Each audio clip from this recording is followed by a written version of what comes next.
সবসময় আমি আগেও চেষ্টা করি বা এখনো চেষ্টা করে যাচ্ছি বা আগামীতেও করবো, সেটা হচ্ছে যে এটা এক ধরনের সেবা। ঠিক আছে, অবশ্যই অবশ্যই। মানুষকে শিক্ষাদান করা তো একটা মহৎ পেশা এবং মহৎ একটা বিষয়। আজকে আমার গেস্ট হিসেবে আছেন হচ্ছে মেহেদী ভাই। আমি তার কাছ থেকে কিছু পরামর্শ শুনবো। মেহেদী ভাই আসেন, যে আমাদের আয়োজনটা তার কেমন লেগেছে সামগ্রিক ভাবে। আমি না বললেই নয়, তিনি মাগুরাতে সুন্দর একটি একাডেমিক কোচিং পরিচালনা করেন এবং সেটার পরিচালক অক্সিজেন ক্যাডেট একাডেমিকের। এখন মেহেদী ভাইকে আমি তার অভিজ্ঞতাগুলো শুনবো এবং কিভাবে আমরা আমাদের পরবর্তী স্টেপ গুলো নিতে পারি বা আমাদের কি কি ইমপ্রুভ করা উচিত বা কোনটা ভালো লাগছে মন্দ লাগছে এটা। আসসালামু আলাইকুম। সবাইকে প্রথমে সালাম জানিয়ে আমার কথাগুলো শুরু করছি। সেটা হচ্ছে যে আহ, আমাদের লেখাপড়ার যে বিষয়গুলো থাকে, সবাই তো চাকরি প্রত্যাশী এখানে যারা আছে সবার থেকে হয়তো আমি সব থেকে জুনিয়র এখানে, আর সবাই সিনিয়র। তারপরেও আমি হচ্ছে চেষ্টা করি প্রথম থেকেই, সেকেন্ড ইয়ার থেকে আর কি চাকরির প্রস্তুতিটা শুরু করছি। আর সবারই তো ইচ্ছা থাকে যে ভালো একটা চাকরি পাওয়া। তো সেহেতু আমার ইচ্ছা ছিল যে বিসিএস পরীক্ষায় যেন একটা সিট পাইতে পারি বা বিসিএস ক্যাডার হইতে পারি। সেই জন্যই প্রথম থেকেই আর কি নিজে নিজে পড়ছি, স্যারের কাছেও পড়ছি, পিসিও স্যারের কাছে। তারা এখন মাগুরা থেকে চলে গেছে, নাই। আর সেক্ষেত্রে মাগুরাতে খোঁজাখুঁজি করছি যে কোথায় একটু ভালো করে চাকরির প্রিপারেশন নেওয়া যায়, কিন্তু যতটুকু খুঁজলাম তাতে করে আর কি হতাশই হয়েছে, নাই। বেশিরভাগ ক্ষেত্রেই নাই। আর যা আছে সেখানে আর কি সমস্যা আছে, তারা সাপোর্টিভ কম।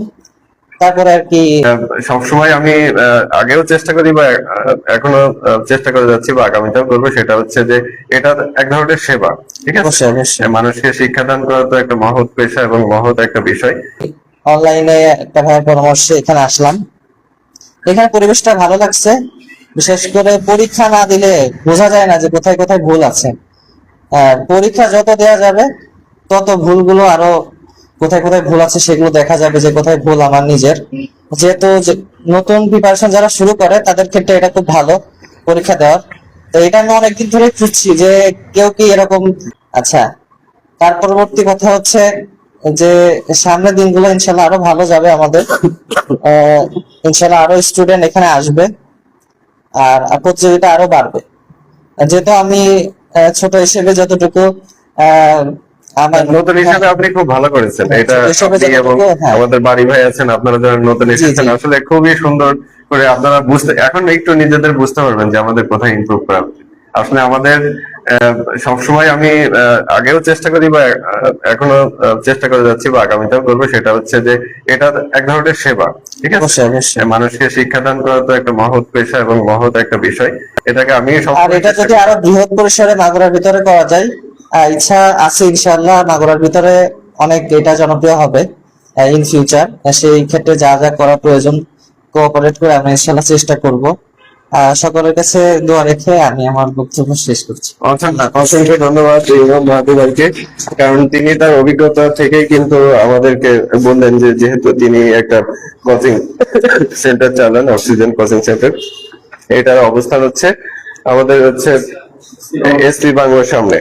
তো ওনার ওইটা বেশ জনপ্রিয় বাংলার মধ্যে, এবং বেশ যারা শিক্ষক আছেন তারাও খুব ভালো শিক্ষকতা করেন। এবং সেই কারণে হচ্ছে ভাইয়ের কাছ থেকে আমি কিছু পরামর্শ নিলাম এবং তাকে আমন্ত্রণ জানালাম। যাই হোক, আজকের মতো আজকে মডেল টেস্ট 9 এর আমাদের পুরস্কার বিতরণী সহ সামগ্রিক সবকিছু শেষ করছি। কারণ হচ্ছে আমি নিজেও শারীরিকভাবে কিছুটা অসুস্থ, কথা বলতে একটু অসুবিধা হচ্ছে। তারপরে সবাইকে অসংখ্য ধন্যবাদ যে পরীক্ষায় অংশগ্রহণ করেছেন এবং আগামীতেও এই ধারা অব্যাহত রাখবেন। আসলে পরীক্ষায় আপনি বাসায় বসে, আমি দেখা যাচ্ছে আমাদের অনলাইন যারা আছে পরীক্ষা বাসায় দেন, অনেকে দেখা যাচ্ছে 80-এর উপরে নাম্বার পান। হ্যাঁ, কিন্তু এইখানে পরীক্ষা দিলে মিনিমাম আপনি 10 থেকে 15 নম্বর কম পাবেন। ঠিক আছে, এটা অনেক ছোট ছোট ভুলের কারণে কিন্তু হয়। এই জন্য সশরীরে যে কোনো একটা স্থানে পরীক্ষা দেওয়া উচিত। যাই হোক, সকলকে অসংখ্য ধন্যবাদ এবং বেশি বেশি পরীক্ষায় অংশগ্রহণের আমন্ত্রণ জানিয়ে শেষ করছি। আসসালামু আলাইকুম।